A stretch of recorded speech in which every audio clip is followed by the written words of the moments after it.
Before I introduce my guest, I want to invite listeners to grab a pen, a paper, something to write, take notes on. We really do want you to be an interactive part of this conversation today. And after this interview is published, what you can do is you can share your thoughts with me in a direct message on Instagram, in a DM, and that would be at Deep Sea Foundation, DIEP, the letter C Foundation. So drop me a comment in a DM there, and we will be sure to answer those. We have an interesting topic today. I'm speaking with Dr. Andrew Gassman, who is a board-certified surgeon and breast reconstruction surgeon who's a member of the team at PRMA, that's Plastic Reconstructive Microsurgical Associates, 9 team members, and I believe that's growing from what I've heard, and they are in San Antonio. He joined the group in January of 2021, which is a very interesting year. He's a highly skilled and capable individual, and he's an active researcher and has spent several years as an associate professor teaching future plastic surgeons advanced breast reconstruction technique. He has an impressive academic track record, and I will put a link in the show notes and information so you can read more about Dr. Gassman. He holds memberships in the American Society of Reconstructive Microsurgeons, American Society of Plastic Surgeons, Plastic Surgery Research Council, Tissue Engineering and Regenerative Medicine International Society, and the American College of Surgeons. I would like to add a personal note today, Dr. Gassman. Your team is going to be celebrating a rather auspicious occasion and momentous accomplishment in this year, 2024, celebrating 30 years of bringing service to the breast cancer community, not only in San Antonio, but really across the globe. You guys have done an impressive number of free flap breast reconstruction, over 12,000, and that includes 10,000 microsurgical flap reconstruction. So I just want to send out that congratulatory note to you and your team today before we get started. Thank you. Absolutely. Yeah. And I do appreciate you carving out time today. I know you've had a very busy clinic day. Other days you're in surgery. So I appreciate you carving out time to speak to the community today. We have a pretty interesting topic. You and I had a meeting prior to this interview, and we decided to talk about social media in a broader, just in broad terms, really. You made a comment to me, and it really stirred a keen interest. I think it's a good way to begin this conversation, Dr. Gassman. You said to me, I want to chat about how to reach more people and how folks who grew up in this technological era find credibility in the noise. Yep, that's me. Yeah, I remember that comment, and I really, it's something that's really kind of perplexed me because I guess I'm showing my age, but the concept of having a cell phone. I remember when I got my cell phone. I remember when Facebook was just starting, and I remember these sort of time points in history. But now that I'm further in practice and I see that patients are getting breast reconstruction and breast cancer younger and younger, some of my patients have grown up in this world, and this is how they communicate. It's a very different world that we live in. I mean, people meet each other differently. They communicate on socially this way. But now this new context, when somebody has just been handed a horrible diagnosis and they're wondering where they go to talk to people, where they go to get reliable information, where do they look? Where is a credible sort of baseline to them in terms of this is the place that makes sense for me to get my information? Mm. Is it TikTok? Is it that is a platform that's based in 30-second increments and is perhaps coming out of China with, alternate means and is evaluated by the US government. Is this the most credible means? I don't know, but it has widespread use. But is that what patients consider credible? Is it strictly whatever's Googled and whatever's found via Google search? But does that actually pull people in to kind of learn what they need to as far as their options? Like what? And that was sort of the impetus for me to, in our conversation, like where are people finding their information to, and where is that going in that search, essentially? Yeah, I know. So a wise person once told me, it was actually my son, because I don't think he's far off from your age, Dr. Gassman. And I had a conversation with him about this. I said, I have an interesting topic and an extremely interesting person I'm going to have this conversation with.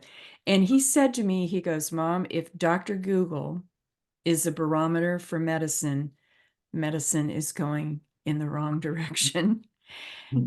And like you said, you used a word, credibility. Mhm. There is a very real but subtle difference in the world of finding breast cancer and breast reconstruction information between the two words authenticity and credibility. Mhm. Because I think with authenticity, we can tell a true story about what our breast cancer was like, treatment, surgery, recovery, what our breast reconstruction was like. And like you said, people are driven to these social media accounts. They're hungry to find information. Mhm. But I think we can't get caught up in that dopamine rush sometimes that draws us to social media. Where do we separate out? How do patients separate out that cacophony of noise sometimes it is social media, and really calming down to say, what is it that I really want to know? Mhm. Yeah, I mean, I've wondered that. Is there, there, everything has a balance, and a lot of the social media platforms have immense reach, which is a true advantage. I mean, they really can get a message out, and get it quickly. So updates, the latest information and whatever trends, if you will. These are things that can be spread very, very quickly. But are these the best channels for that? Is this sort of like a sacred amount of information that needs to go through vetted channels to get to patients in order to have, I guess the proper impact? Now, it's hard to say, because ultimately we in healthcare, we cannot be giving true medical advice via these platforms. That's just 100% irresponsible. Yep, And agree. patients shouldn't take that information that's seen in these platforms as anything specific. anything unique or diagnostic in any sort of way. Mm-hmm. But I think general truths, almost strictly just for rough informational purpose, can be distributed through these channels to familiarize people with that those concepts, the ideas. Mm-hmm. There is a concept in which multiple different social media channels are overlapped, in which communities are created by essentially broadcasting to multiple different platforms. People can sort of enter the conversation through different points, as long as they're willing to help, like you said, sift through the noise Yeah. and get into a community much like yours, where these people are supporting each other and really editing out anything that is just chatter and getting to the heart of the matter of what they really need to learn. To me, that's the critical part. But someone who's grown up with their phone and getting the dopamine from all the information, all the trends, like at what point do they enter the mix, and how do you guide them into these communities? That's always something that's kind of interests me. Yes, it has me too. And different platforms serve different ages. I think different ethnicities, different cultures. So, yeah, it is curious. How do they get there? How does that draw them in based on their experiential, uh, their experience, period, their Mm. experience. I did have a lady, so it was interesting. I posed the question on the Facebook group that you were referencing, that I admin, and she said Facebook was her go-to. And this was just one comment. She said, I currently belong to 3 different breast cancer related double mastectomy, deep reconstruction groups. They have been informative, supporting, and encouraging. So there's the community that you talked about. Mhm. It is a safe place. I hear that a lot. It is a safe place to ask questions, vent if feeling emotional, and a way to give support to each other. It is my, I love this. It is my virtual therapy and support. Um, I wonder sometimes too if the separation from the physical person and being able to share these things, like this lady said, vent, find support, ask questions, if that physical separation of, you and I are looking at each other now on a Zoom meeting app, but sometimes when you're in the room with someone, it feels more comfortable, I think, if you're not getting that physical energy from the other person, reading their body language. You deal with that in clinic every Mhm. day. That energy is a real thing when you're sitting in the same room with someone, don't you think? Well, yeah, I mean, I think part of being a good clinician is frankly reading the room. Yeah. And the vernacular is basically, exercising your emotional IQ and how you can attain a sense of what somebody else is thinking through all their nonverbal communication, Mm-hmm. their posture, their eye contact, their movement. These are all things that, I think a good clinician has these things, but you know, non-clinical people have these attributes too. It's a good attribute people should have, but not everybody has it. No. And these senses of, and I know what you're saying, like these senses are things that are critical to how we interact with people, that somehow get lost in communication. Yeah. So when you're in clinic, Dr. Gassman, if you have a patient that comes in and let's say they've been on TikTok, they've been on Instagram, they've been on Facebook, and they said, I heard or I Mhm. read Is this true, Dr. Gassman? Will this be the case for me? What happens when someone comes in with misinformation? I go right to that, actually. That is my first question. And actually, I don't know if any of my patients remember this, but my very first question to all my patients is, what's your understanding of this? And I I say to love them that question. specifically I love because that question. what I generally need to know is what they have been told. Mhm. Maybe without sounding accusatory, I should probably say, and who told you this? Uh, but realistically, kind of part of our conversation here too is the channel in which they hear this sort of information, I think, is becoming more and more relevant too. Yeah.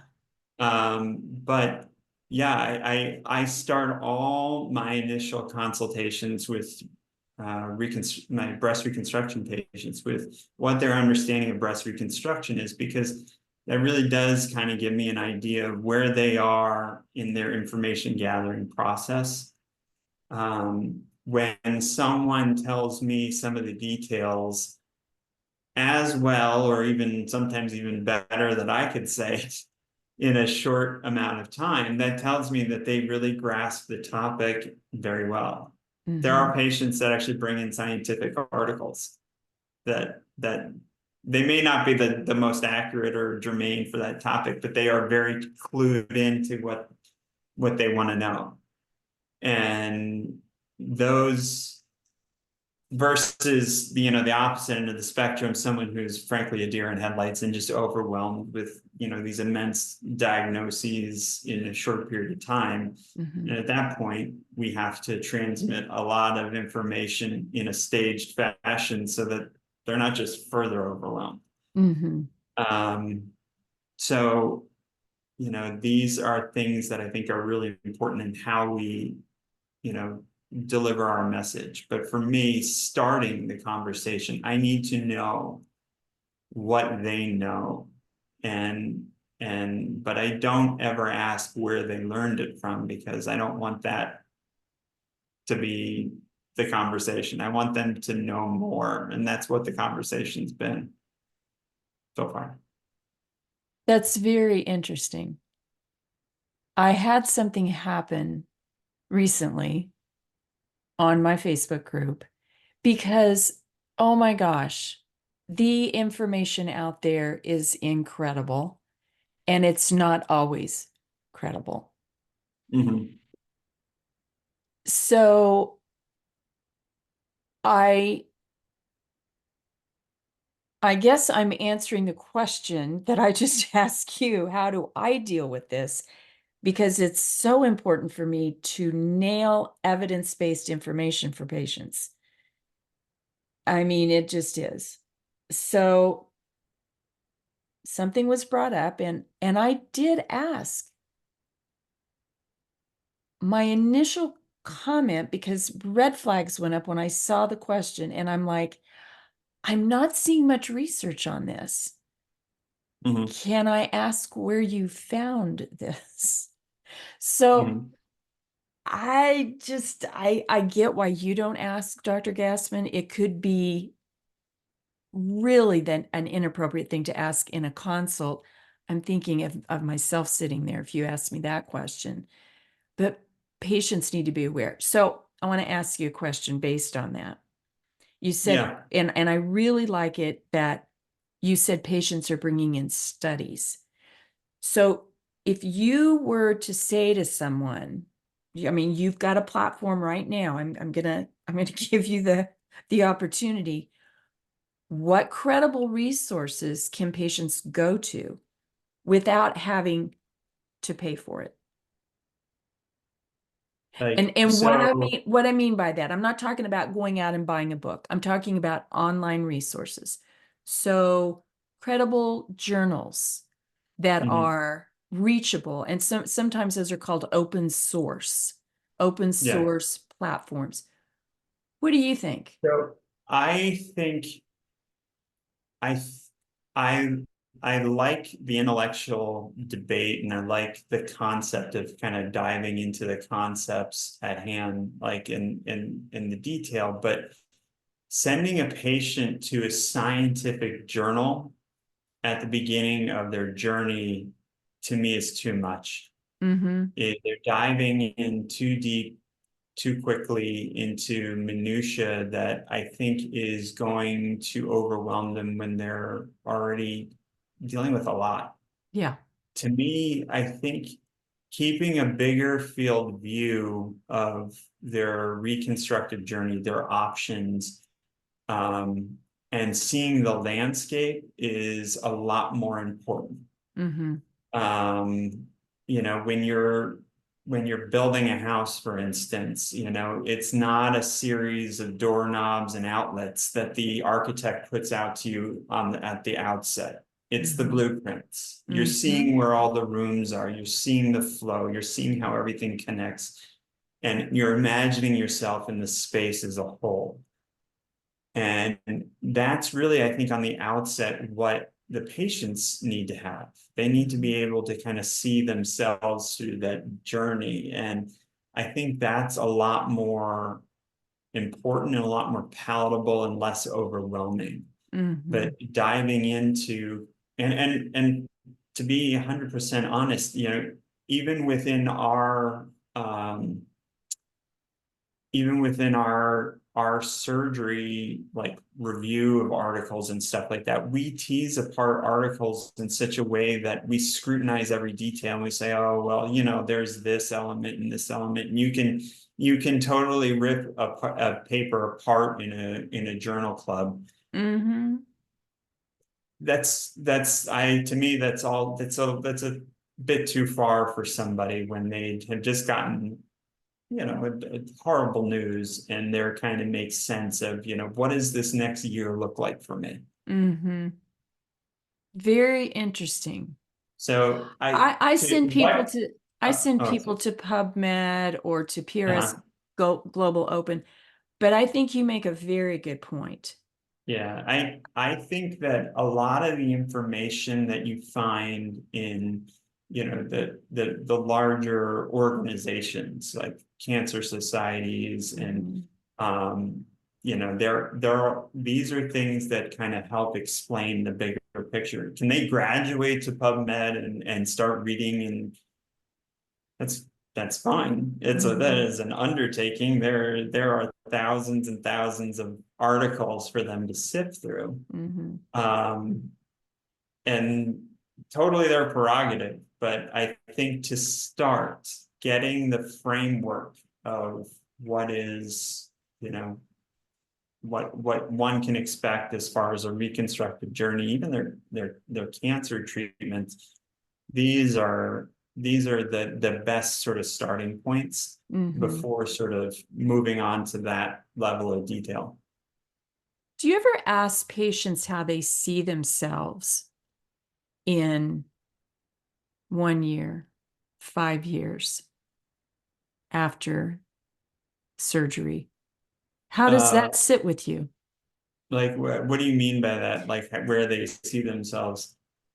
Physically, emotionally, professionally? To me, I guess what I'm trying to maybe flesh out here, Dr. Gassman, is that shared decision-making concept of what your Mhm. preferences are. Okay, I'm just going to do a little brief little pretend here. Hey, Dr. Gassman, Terry Kuti, I just got diagnosed. I'm a marathon runner. Or, you know what? I've got 5 kids at home. They're all under the age of 15. I got to get back. How do those kind of conversations get fleshed out? Or do you ask patients to project themselves, if I'm making any sense, a year after surgery? Does that help you understand what information they might need, whether it's social media, wherever?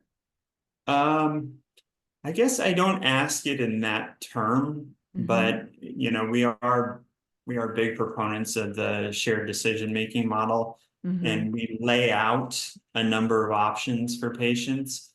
but I think I arrived there from a backwards route, in as Okay. much as I kind of lay out a few options. And I, once again, in the initial conversation I have with people, I go through this even before I have examined the patient. And I say, for me, the thing that makes the most sense is sort of the philosophy. Like, where do you want this to go? Mm-hmm. Is this something where you'd be okay with returning in a year, 2 years, 3 years, 10 years for revisions, touch-ups, modifications, or are we hoping this is all done in, a certain time period? And what are your thoughts with that?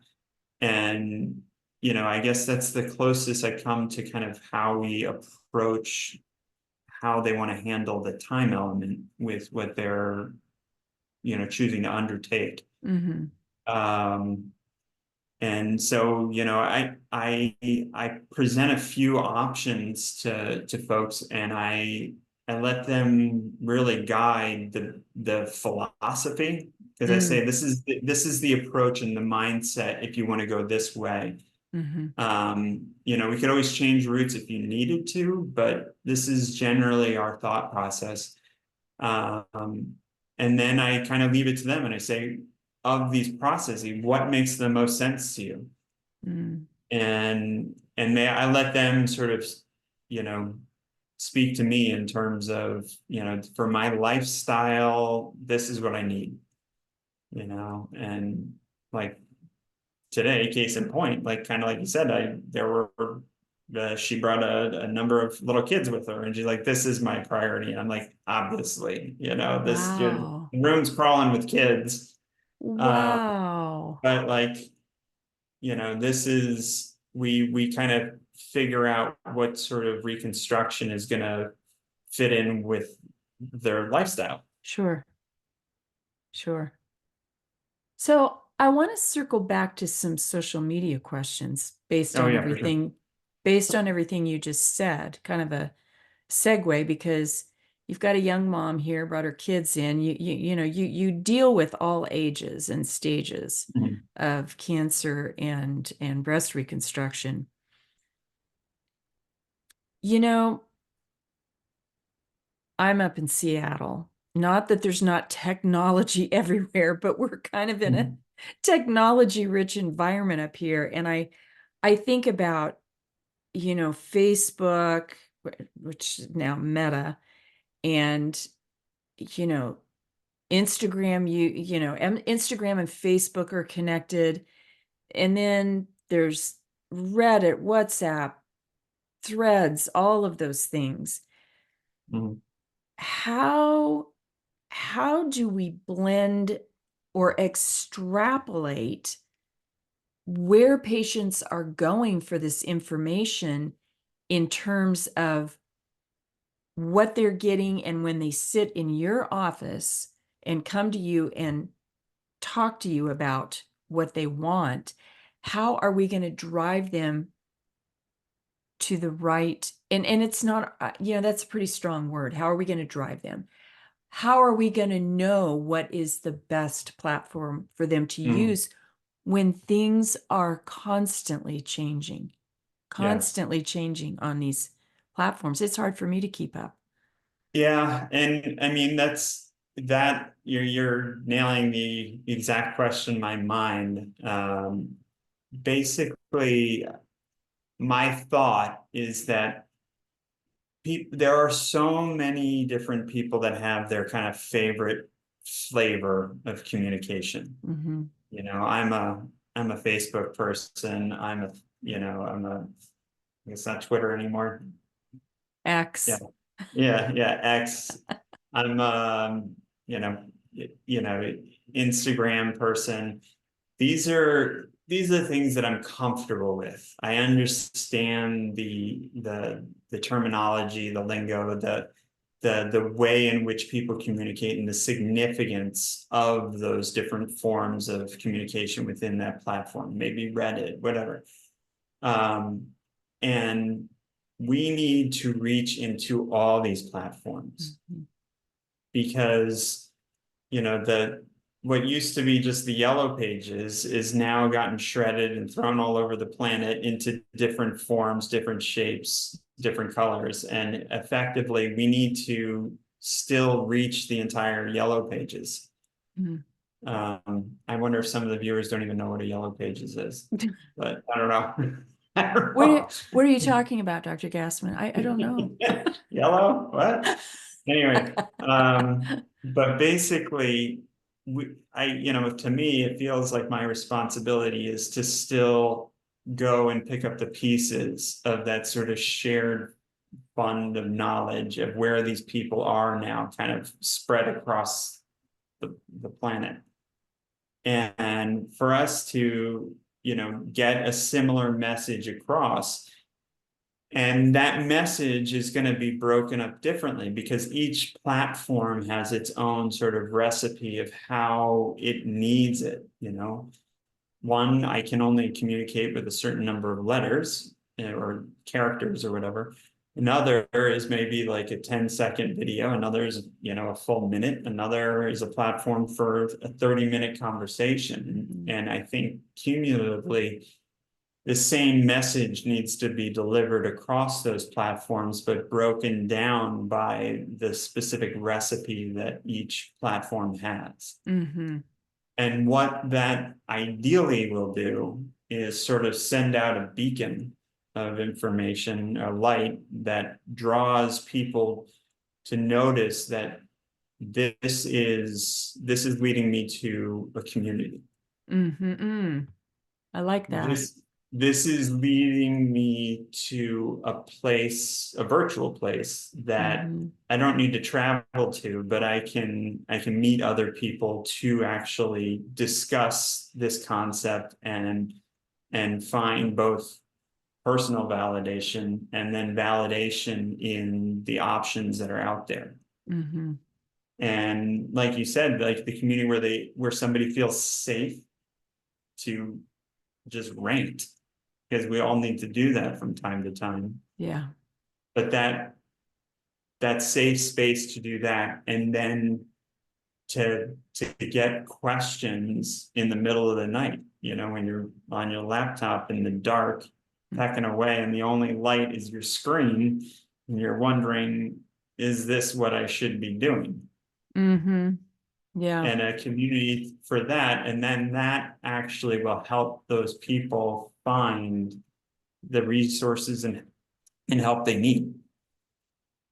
Um, I caution people too. It's so interesting you bring up this middle of the night thing because when you are newly diagnosed or let's say you're done with your treatments, and I'm talking about this because I just have spoken to women this week. They're done with their treatments and they're like full on ready to start planning their reconstruction. I caution people about the hours that they spend on social media. In our family, I've mm, said this before on my program, mental clearance sale, everything must go. That's our mantra. Doing something at night at the end of the day when the weight of the world is upon you looks totally different than looking at something with fresh yeah. eyes in the morning over a cup of coffee. So there is caution there. How do you feel about long form conversations? Just since we're having one today, Mhm. what value do you see in those versus, say, like TikTok or the reels that we see? So huge importance. I Mhm. think that each, um, it's kind of like I think what we talked about before, books becoming, chapters becoming pamphlets, becoming blurbs. I think that as I think that there's a responsibility to make sure that information's divided equitably, Mhm. meaning that no matter what sort of route you sort of take into the mix here, that you are still getting all the information.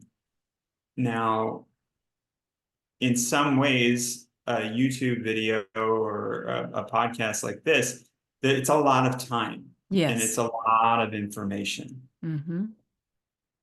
Um, versus TikTok, which is like a bunch of 30-second blurbs or 10-second blurbs and that sort of thing. Does that translate into, an hour program? Does that translate truly into 120 TikTok blurbs? I don't know what the exact metrics are on that. I don't I know what don't that would look either. like, but definitely a much larger number of posts need to go through that channel to even equate to the volume of information. Yeah. And can we break these videos into other videos to allow people to know that something's there? Yeah, I think so. But I think it's more reasonable to give people an idea of what's there and encourage them to, I don't want to say follow the breadcrumbs, but come to where everybody else is, to come to, like, to find the community. These sort of resources are things that are more prevalent for the community to find themselves in. And eventually, there'll be a lot of information in those kind of other channels, but finding places where it's easier for people to congregate and to have a protected community, I think is the important part for patients. This has been such a fascinating conversation. As we wrap this up, I have to tell you what I have gleaned from this, what I hear you saying constantly is that we need to respect all the social media channels because it really is the formation of community that in so many different forms that is so valuable in the breast cancer and breast reconstruction space.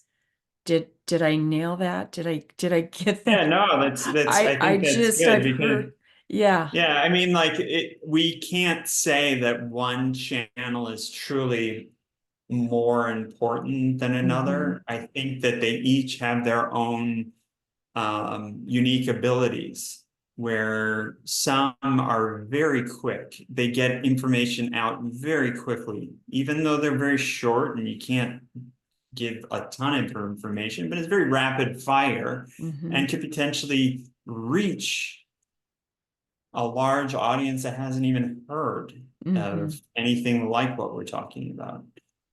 And then there are other platforms that maybe aren't as quick, but they really deliver a volume. Yeah. And these are all things that ideally all kind of help people find a sense of community, because there'll be overlap. And Yeah. it's that overlap that's really the sweet spot where people will find that safe place, where they'll find that unbiased information, um, and really find their way to the person that's going to help them the best. Yeah. The information is important. So, Dr. Gassman, speaking of information, I have to fact check something on your bio. Okay. I hear that you enjoy getting creative in the kitchen. Is that is Yeah, that valid information, Dr. Gassman? yeah. I like to cook. I like to cook. Well, who sharpened your knives? I do it myself. Okay. Keeping those fingers safe, right, for surgery. Yeah, for What sure. what's your favorite dish? What have you cooked recently that you want to share with the audience? Because it's Oh, almost dinner time here. yeah. What do we do? I actually made pizza. Like, really? That's that fancy? But no, it's something where you make a starter dough and that whole bit with Oh. pizza oven, and I like it because it's nuance, in as much as it's water, yeast, flour, and salt, and how you prepare it and the time and energy you put into it really changes it. And then, the other thing I get a lot of joy out of is gardening. And the advantage is that I grow a lot of the food that I cook, so it really kind of helps keep it fresh, and it's one of my passions. You are speaking to someone who loves to garden. I just was out there Mhm. Sunday. There's nothing better than going out in the garden and picking a piece of arugula and just sticking it in your mouth and eating it, and then bringing the Mhm. whole bunch in for dinner that night. Yeah, that's great. I love arugula. Yeah, Listen, it's great. yeah, I really, this has been such a fascinating topic for me to talk with you about, Dr. Gassman. And I really want to encourage, even though this is a long form conversation, I hope the listeners have stuck with us. I hope they took notes. I hope they share some things. I will be sure to look at my DMs, and anything I learn, I'm going to pass it along to you. And perhaps this is worthy of another conversation, or we can answer some questions or try to learn more from our audience. I really, truly appreciate you being with me today for this Oh, topic. my pleasure. And I look very much forward to hearing from patients that what's their way that they want to find Mhm. help and information. Where do we meet up? Where do we find where do people find their information, and how do they find each other? Love it. That's a great way to end. Dr. Andrew Gassman at PRMA, Plastic Reconstructive Surgery, Microsurgical Associates in San Antonio. Thank you so much for joining me today. Thank you. Take care.